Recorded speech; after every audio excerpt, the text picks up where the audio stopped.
For those of you who are not familiar, the Nasher Sculpture Center is a museum in Dallas dedicated to modern and contemporary sculpture, built upon the collection of the late Raymond and Patsy Nasher.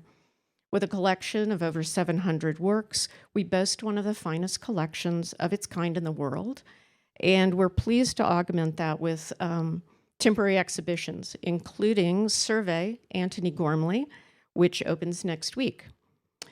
One of our greatest programmatic endeavors is the Nasher Prize, as Louis mentioned, an award given every 2 years to a living artist making profound contributions to the field of sculpture, chosen by an international jury whose members are some of the brightest minds in contemporary art.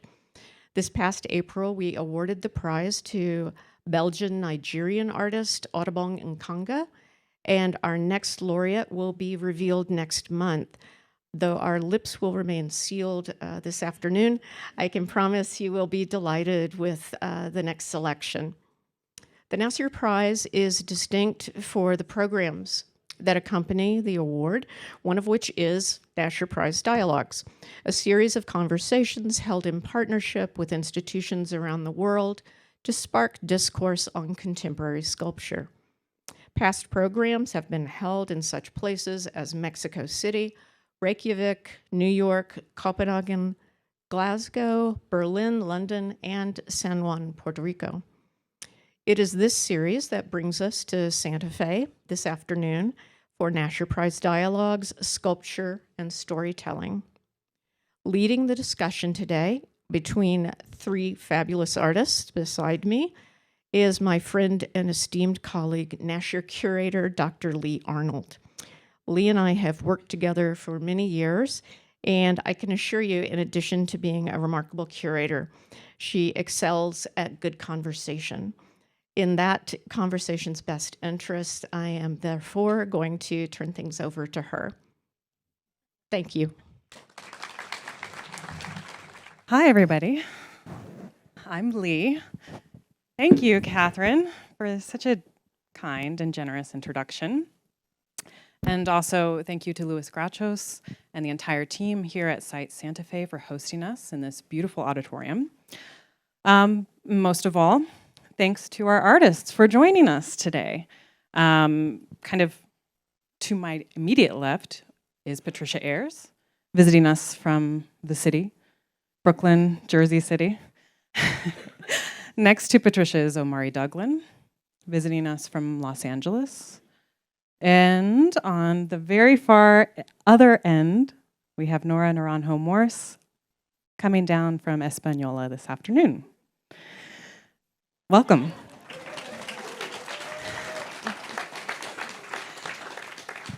So there are bios available, I think, in a program if you would like to learn more about the particularities of each individual artist who's up here. But in the interest of getting beyond that and not doing the homework for you, we're just going to jump right into conversation, if that's okay with you guys. Yeah? Okay, fantastic. Today's topic takes a page from the overarching narrative of Once Within a Time, which places storytelling at its heart to explore New Mexico's multi-layered histories through the lens of more than 90 participants. We turn now to the medium of sculpture in the work of Patricia, Omari, and Nora, who will lead us in developing a greater understanding of the role narrative and storytelling might play within their respective practices, whether through materials, form, or collaborative construction.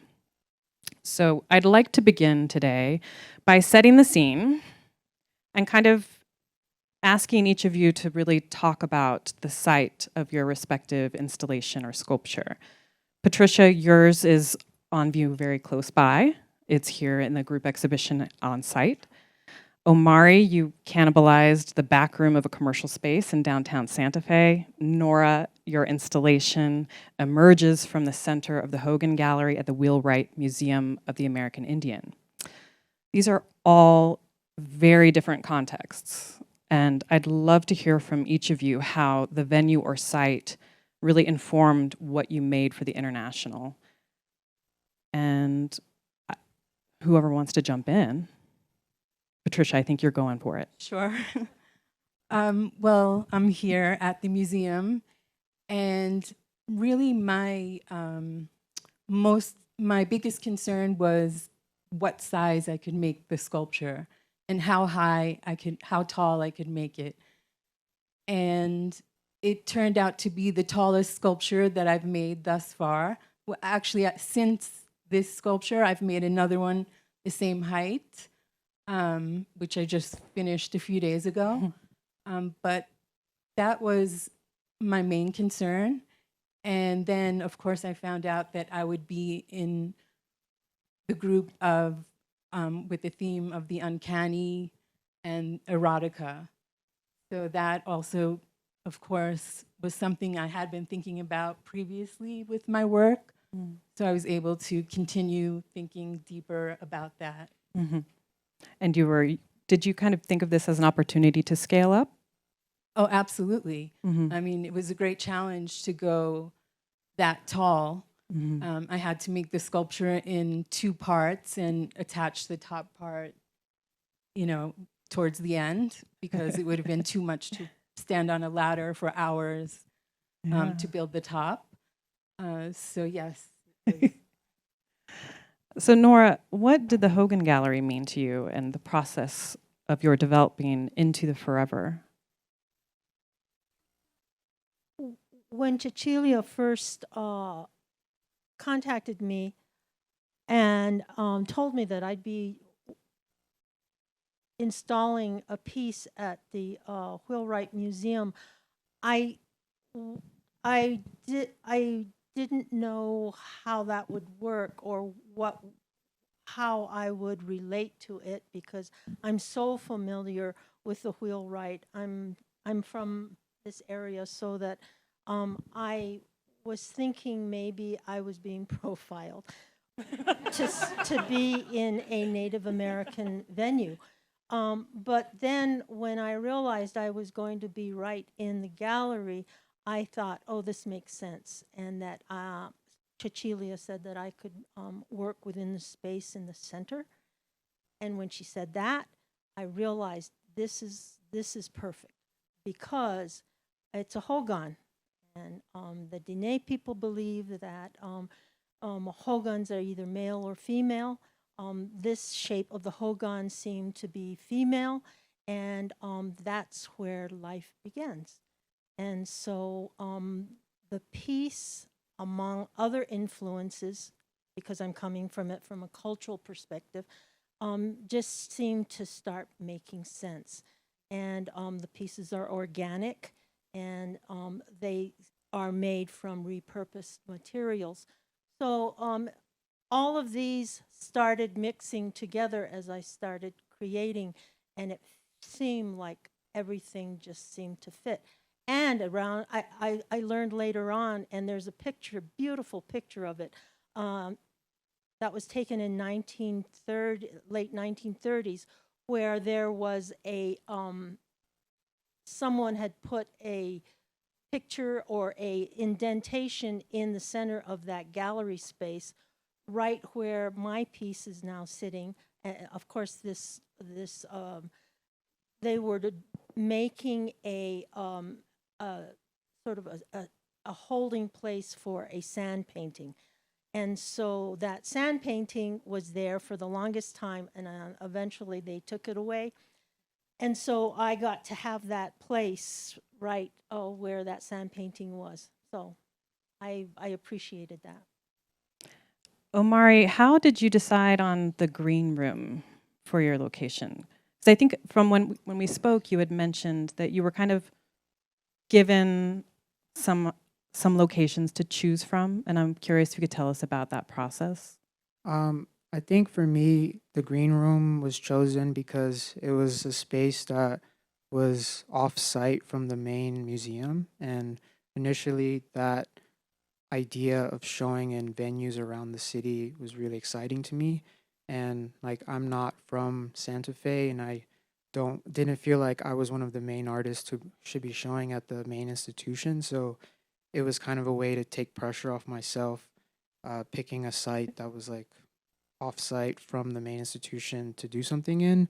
And I like the green room because it offered me the possibility to create a world that would be my own, and I wouldn't have to contend with some other artist that maybe, the work might not meld so well with. So the green room was nice because it felt like just the right size space to transform, and I wouldn't have to do too much, but I could bring in these objects and I could create my own world that related to the larger exhibition at site. So yeah, I was excited about that. And this room is connected to a weed shop, which is totally coincidental. I didn't. It wasn't like a selling point for me.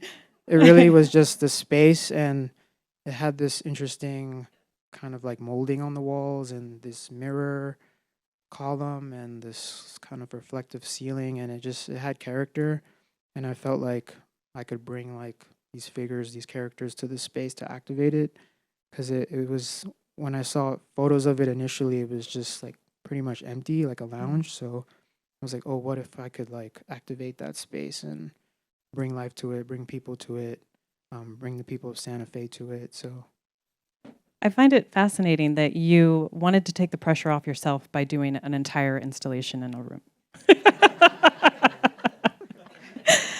Let's zoom out a little bit to look at the bigger picture of Santa Fe as the quote-unquote main character of this year's International.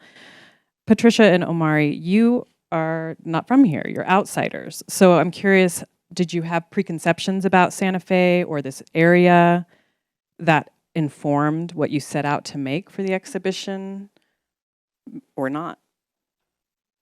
I mean, I think that, coming to the opening was my first time ever visiting Santa Fe. And I guess it's a place that's always loomed large in my imagination. Obviously, the allure of the desert, and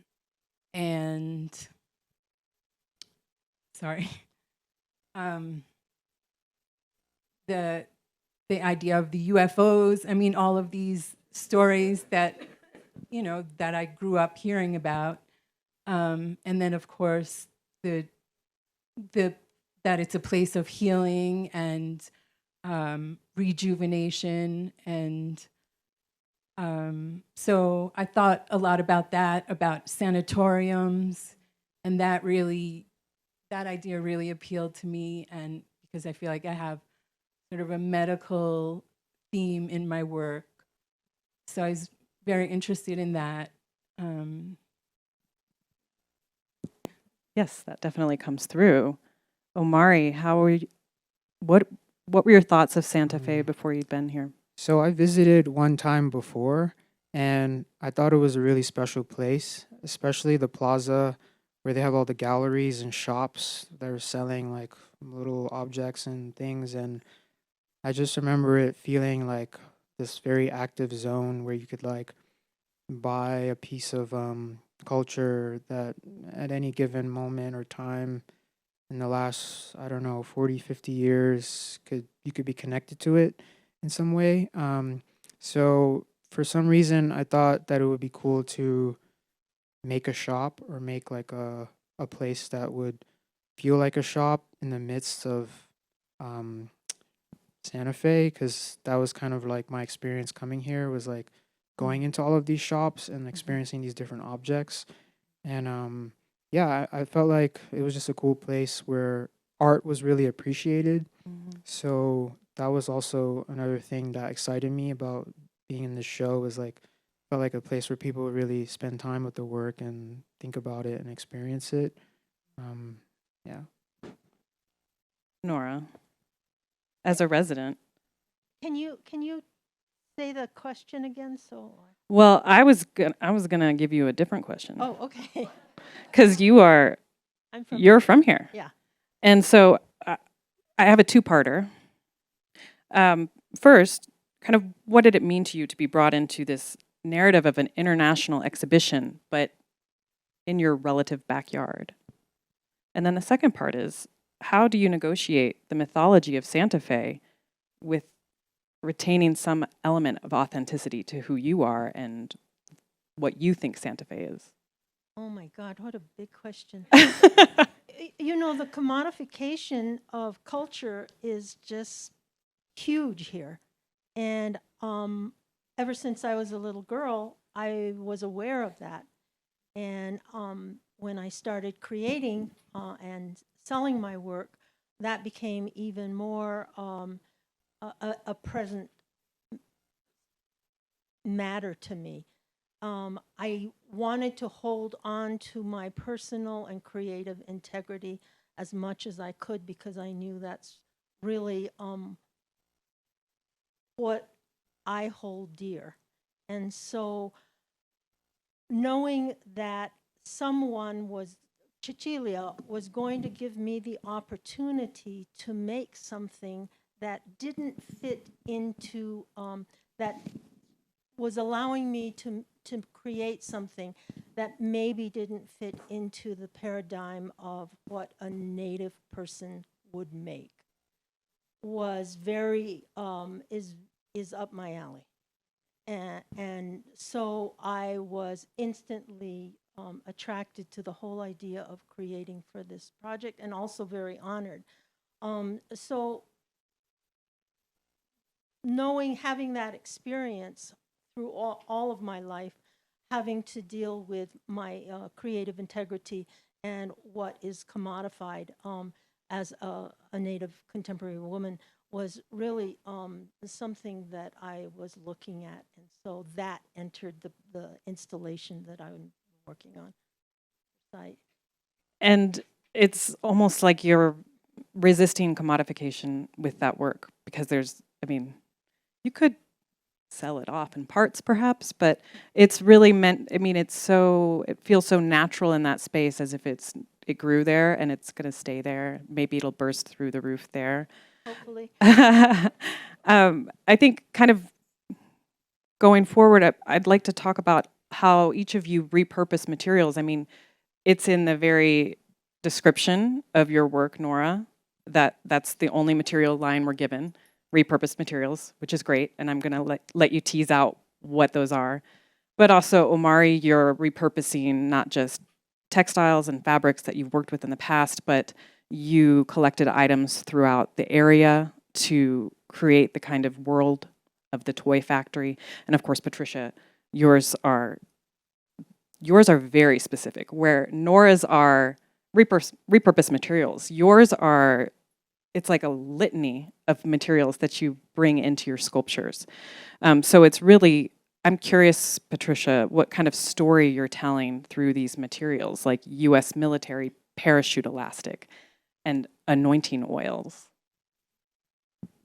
I think initially I had been trained in fashion design as a fashion designer.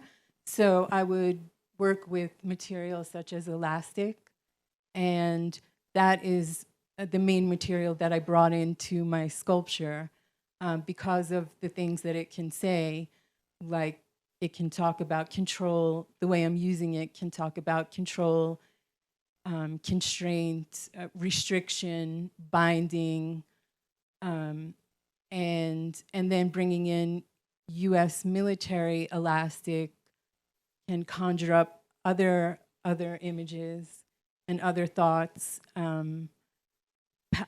US military parachute harness hooks used, anointing oil, alluding to the Catholic Church, and anointing oil is used at very specific times.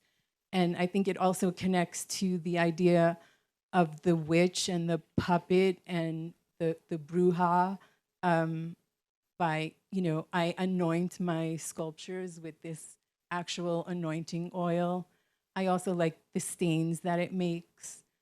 There's also this indelible relationship with the body. So all of these materials have been in contact with or constricted a body or anointed a body, right? To create a body, essentially. Yes. Yes, I use also like sacramental wine and let it sort of gunk up, and then it just becomes this deep red gunky material. Yeah. And yes, bodily fluids. They allude to, they're not actual bodily fluids mostly, but they allude to that. Yeah, other materials are, And do you feel like the material line helps us kind of into the work, which is abstract? So abstraction and storytelling are not often thought of in the same vein, right?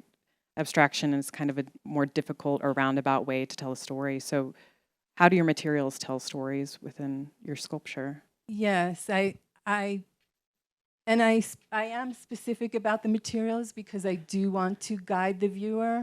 I want them to, of course, it's abstract, so the viewer can bring their own meaning to the work, but I also want to guide the viewer into what my thought process is in making the work. So that's why I am so specific with the materials.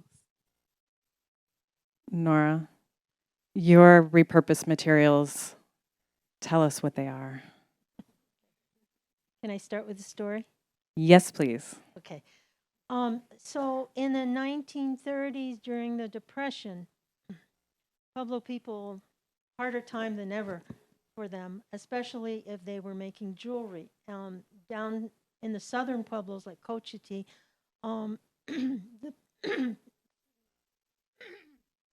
the people could not afford silver or turquoise. So what did they do? They relied on their survival skills.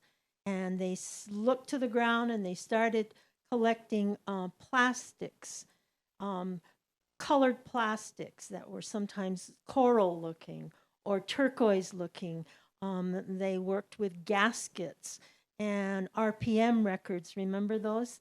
RPM records.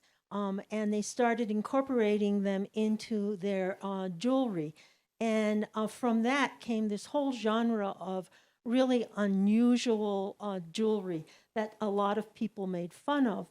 But over time, it really, for me, resonated because during the hard times of just living in this era, I think about how these people learned to survive at every single period of their history, of their histories.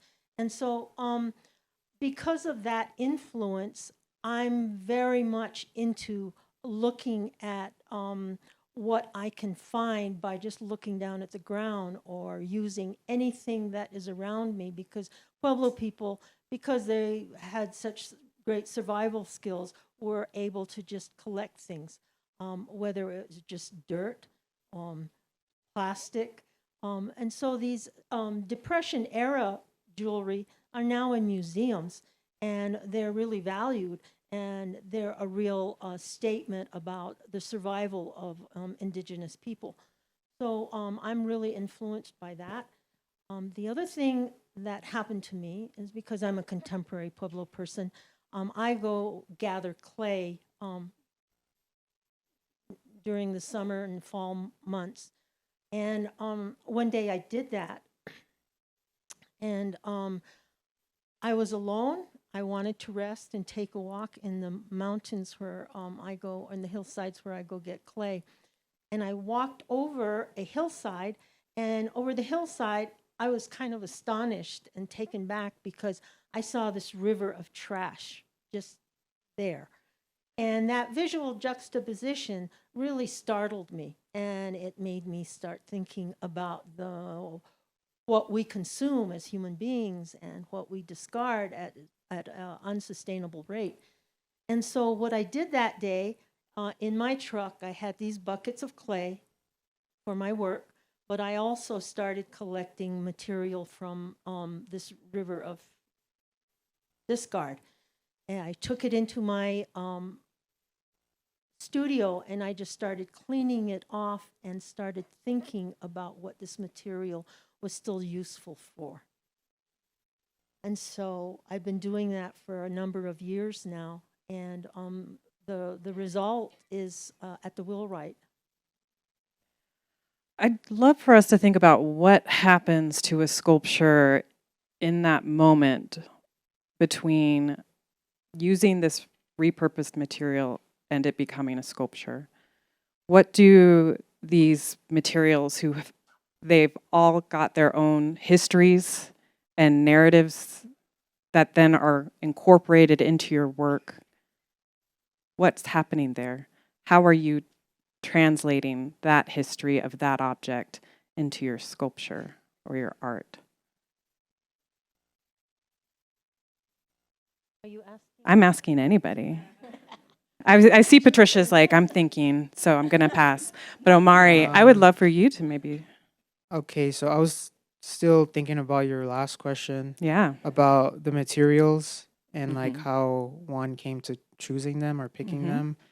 So for me, my installation, I really wanted to use objects that felt relevant to this site, this place, like Santa Fe, and just New Mexico as like a whole. So I scouted like objects from prop houses. I bought like old like items from old factories, and 'cause I really was trying to create like a factory vibe in the space that I curated these objects in. And I think I was really thinking about dying industries, um, and I think also the objects themselves, these dolls.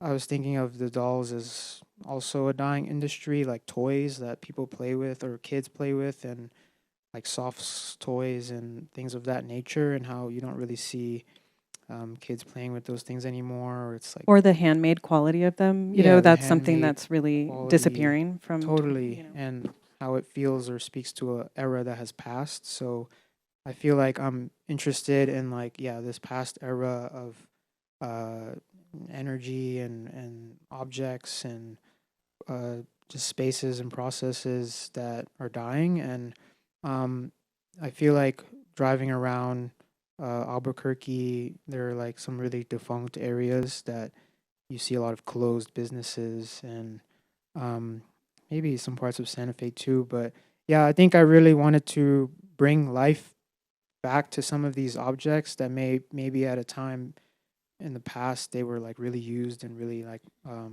relied upon to create things. And yeah, so I have like shelving units in the space, and there's like these hampers that are from an old linen factory, and like old sewing machines. And yeah, I thought it would be a cool way to create this narrative around these objects of like maybe it was like a time when these things were being made. And um, when you walk into this space, it's like a contemporary day, but maybe the factory is no longer functioning as like a business, but somehow you're able to like go in there and feel like some kind of energy that is still the potential is still there for it to be activated. So um, and then the dolls, a lot of the fabrics from the dolls are sourced from just places that I was visiting over the past several months in like Japan and Berlin and Los Angeles, New York. And um, I just wanted to pick fabrics that made me feel specific things or have had specific sensations. And I thought it would be a subtle, nuanced way to give each doll kind of like a personality.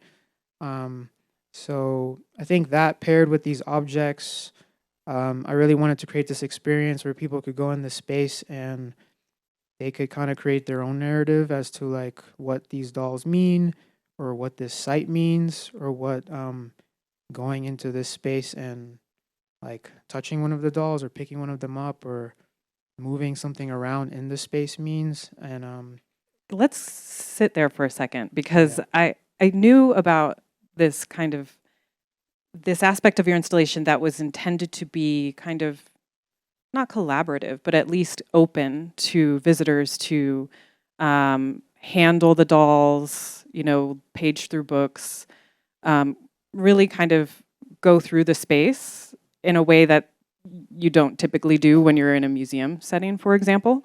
And when I first came to see the show, I was like taking so many pictures because I was like, everything means something, right?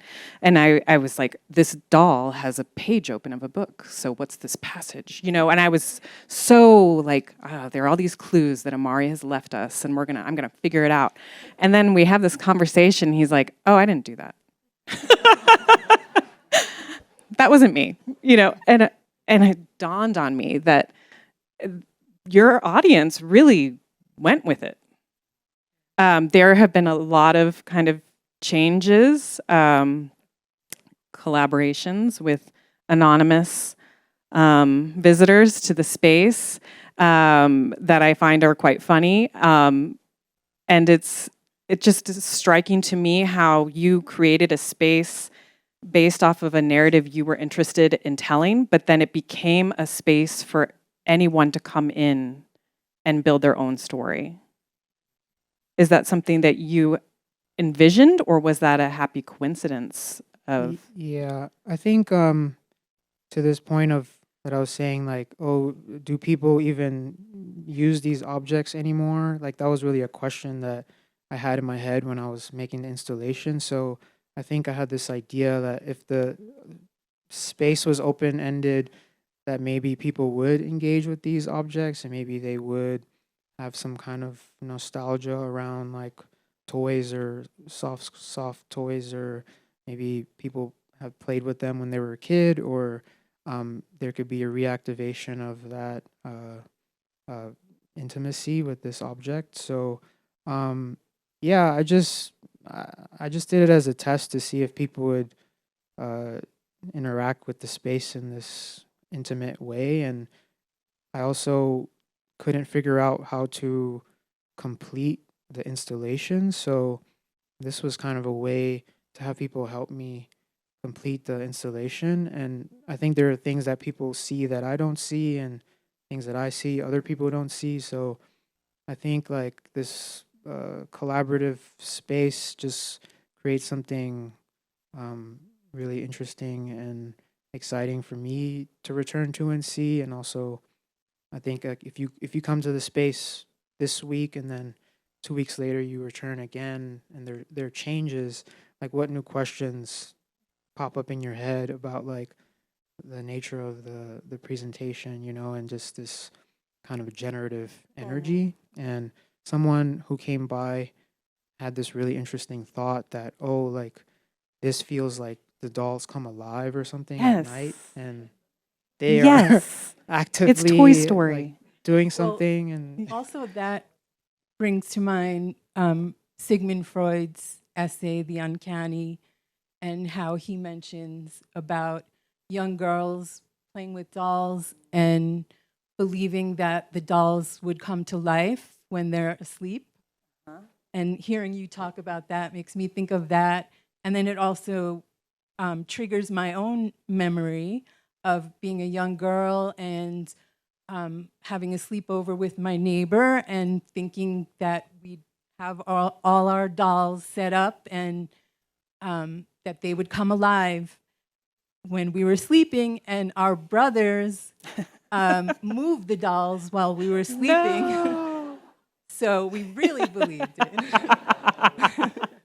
yeah, no, I love that. And yeah, I just thought it was like such a amazing idea to think about. And yeah, if you believe it and you come back to the space, it's like, yeah, what are these dolls up to? And they're almost like little assistants or something. And I thought that was like a refreshing way to have an experience around a presentation in a museum context. And I also just love the idea of like someone having one of these dolls and developing their own relationship with it. And yeah, then it has this life of its own beyond like the space of the exhibition or something. Like I love thinking about the life of the work beyond just its initial introduction to the world or in the context of a show. So I think this sets up this type of work to have a life beyond just like this presentation. Yeah. And all three of us are actually making dolls of some Yes. kind. That was a coincidence. We didn't. But I do think it is kind of fascinating that all three of you not only make dolls in certain instances. Nora, yours for this exhibition to me reads more as a tree, but you've made figures in the past, Yes, I human have. figures. And so this idea of what are we all doing when you're making a doll, you're making an effigy, you're making something that is separate from you, but also perhaps a mirror of you. But you're also all in the vein of soft sculpture too, which then you can kind of follow that thread, but and take it into a little bit very non-traditional too, in the sense that working with textiles gets you closer to the realm of craft, right? And working with materials like burlap, certainly, or the cattle fencing that forms the armature of your sculpture, Nora. So all these materials that, where am I going with that? It's just fascinating to think about. You're bringing these kind of disparate materials that have loose relationships to bodies or things, and then they're coming together to form little dolls. Well, and that also, for me, brings to mind the idea of the dress form, Yes. which is what I used and became so familiar with as a fashion designer. Mm-hmm. So I feel that I bring that into my work. I mean, oftentimes as I'm making the sculptures, Mm-hmm. I feel like I'm still working on the dress form. Yeah. Yeah. I mean, they have that feeling as if they were kind of, the dress form is like the idealized, right, form that you're building clothes around, and it's meant to give you an idealized version. And your dress forms are like, I'm gonna bulge here, I'm gonna stretch here, Yeah. I'm gonna, be my own thing. Yeah. Go ahead. Well, no, I think of storytelling as a form of political resistance, and that, not subscribing to a particular body type, for one. Yeah. Well, this also leads me to when I was doing some research, all of your titles, Patricia, are numbers. And I finally I learned the code, so I know how to decode them. But when I initially read them, I thought, given your background in fashion, given the reference to the dress form, and I told you this before, it made me think of the way people, most oftentimes women, are reduced to their measurements. Yeah. So, like, I bet everybody knows Marilyn Monroe's measurements, right? And so this idea that you're using numbers as a way to anonymize this figure. And I was coming at it from the reference point of fashion, but I think you also, it leaves it open to interpretation, right? Because I don't think that was the case in terms of you're obviously not giving the measurements of the sculpture, but what do those numbers mean for you? Yeah, I mean, that was an important point when you brought that up. Yeah. And I absolutely connect to that. I initially started, first for a long time I went untitled until I could find the proper title that I was happy with. So I began to look at Catholic saint names, and doing so because of my family history. My grandparents were a Catholic nun and a Catholic priest. And of course, they left the church and went on to get married. But I reference that, and of course it's through my perception of what that was like for them. But I look up Catholic saint names, and then I use the corresponding numbers and do away with the letters.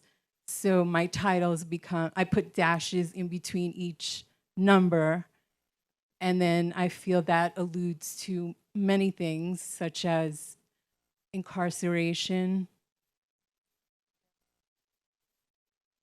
Yeah. Basically making people anonymous or reducing them to a number. Right. Right. Yes. And that's also an abstraction.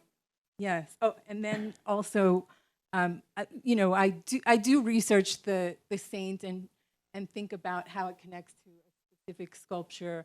For example, Ragund, I believe, is the saint's name of the sculpture I have at SITESANTAFE, and she was in the 6th century France, and she was born into royalty, but decided to take on a life of austerity.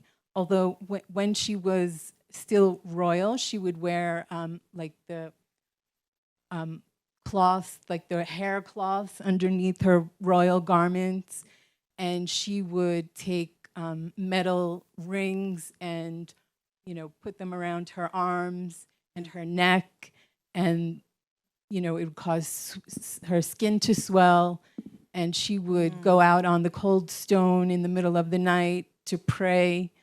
So I think about things. I like also that. did a little bit of research, and she did the reverse of what your grandmother did. She did not want to get married, so she convinced her father or someone to become a nun. Well, actually, Right? she did get married, but as things go at that time, her husband was murdered by her father. Plot twist. Right. And eventually she became a nun and founded an abbey. Uh-huh. Yeah. Whew. So there's so much if you get beyond those numbers and you make that code work.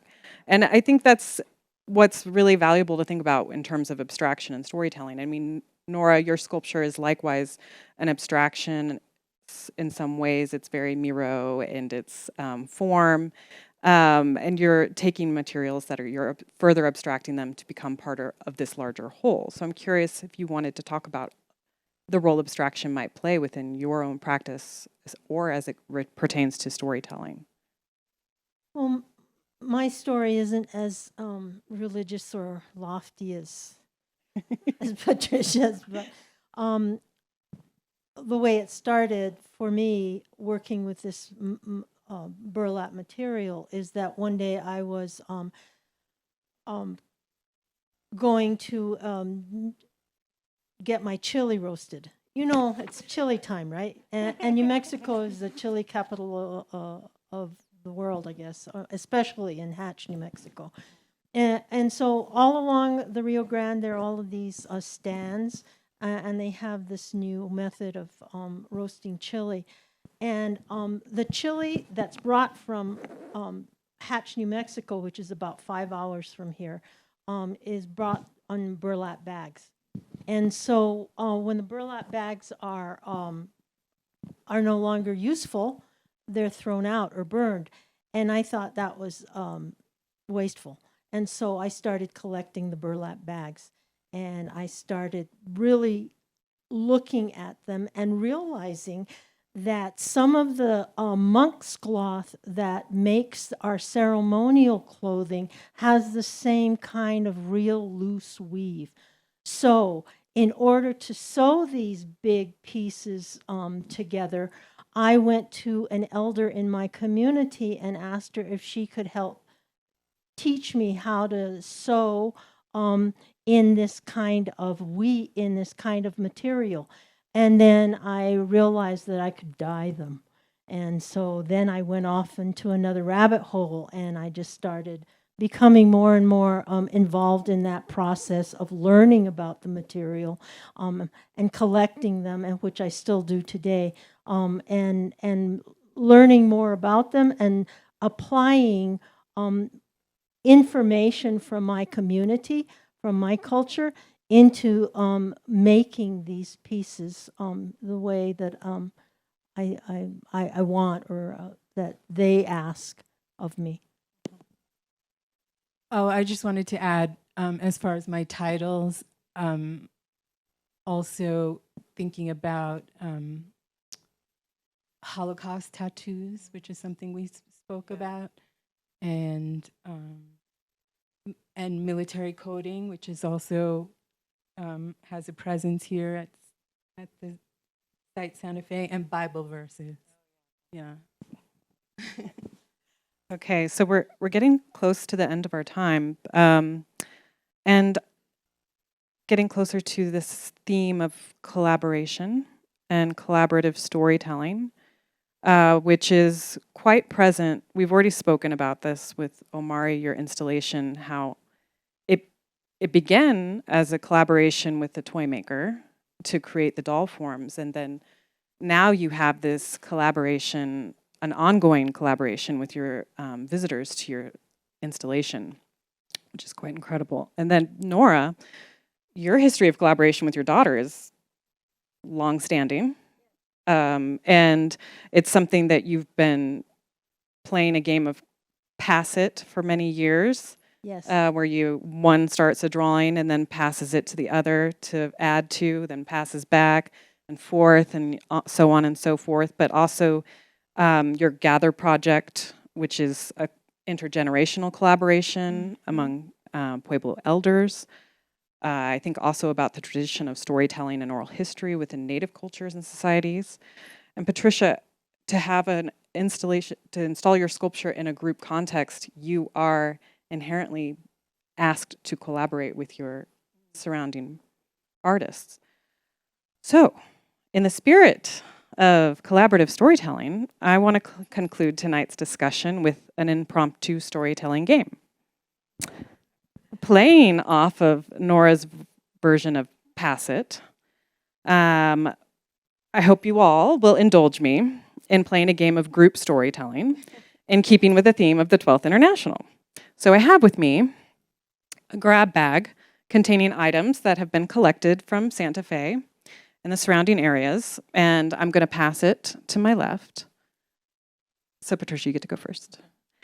And we're going to start the story once within a time, and we're going to each build. You're going to pull an object out of the bag, and it's going to give you a prompt. The theme is A Stranger Came to Santa Fe. And we're going to go through this until that bag is empty. So you get to start, Patricia, so you get to lead us off. And then Omari, you get to build on it. And then Nora, you get to build on it. And then it's going to come back and forth. And if we start to feel like we're exhausting our artists, we're going to get some audience member participation. How does everybody feel about this? Good? Yeah. Okay. It's meant to be fun.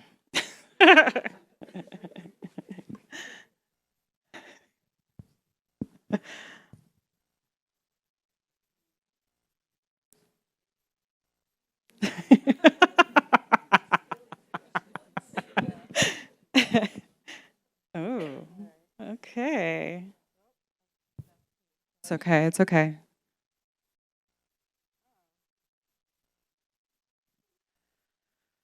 Once within a time, there was an alligator who He came to Santa Fe. He's a stranger. who came to Santa Fe as a stranger and Forgot to bring. forgot to bring a coat and fell into a ditch full of sparkles. There you go.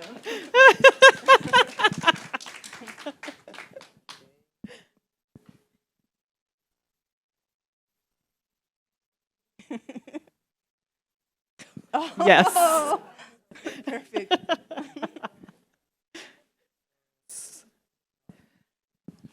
Okay. You tell us. So now, what's happening with this alligator that fell into the glitter pit?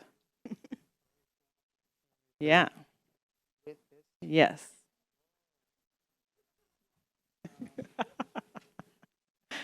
And don't forget to put your mic up so we can hear you. So after the alligator fell into the pit of sparkles, it emerged to meet a starfish that asked it if it wanted to go get tattoos downtown. And then they took a stroll through town, but stopping to get Pass it now. No, pass the bag now. oh, sorry.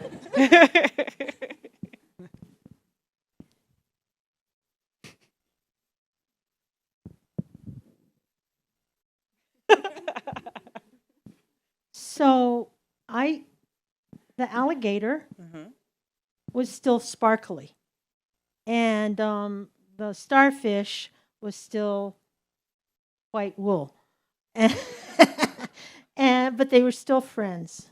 They still liked each other, and so after going into town to eat some enchiladas and drink some beer, they got very tired. Did they do tattoos?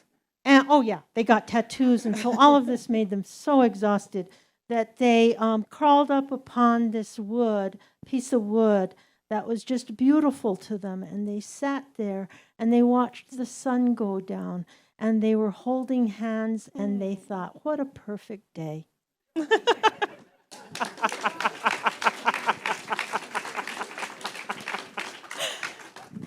That was great. Should we do another one?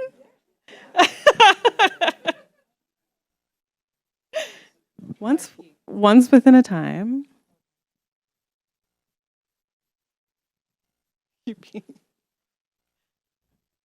Oh. Once within a time, rock fell from the sky in Santa Fe and landed on a sparkly alligator Yes.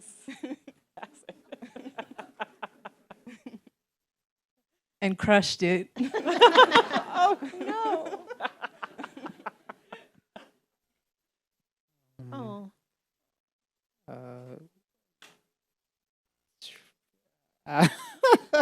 There's a lot going on. I'm trying to process.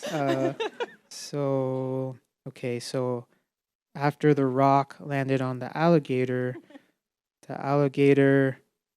shook its tail a few times and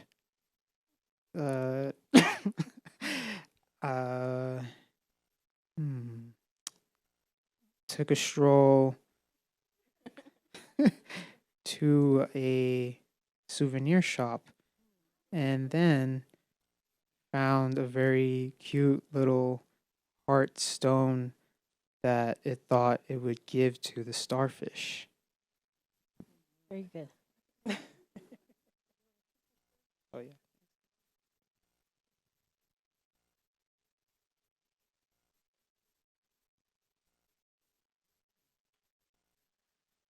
So the squashed alligator, got out of the rock and was still hopeful to be friends with the starfish, because alligators, nobody likes to really be around alligators, right? So the alligator really wanted to be the starfish's friend, and so the alligator moved over toward this weed and that had been in a bag and had gotten very, very, very droopy, but still could appreciate the shade, and so sat under it and contemplated its navel, and then went to sleep. And before I go on, I want to tell you that if it was not for my daughter and my son, who actually were very good at pass it when they were younger, I probably would not have ever played that game. So thank you for that. I think we can drop the game. Does anybody want to tell a story? Anybody else? No? Okay. Thank you all for joining today. I hope you have had a good time and learned a lot. I know I did. Thank you so much to Patricia, Omari, and Nora. It's been a pleasure. Thank you.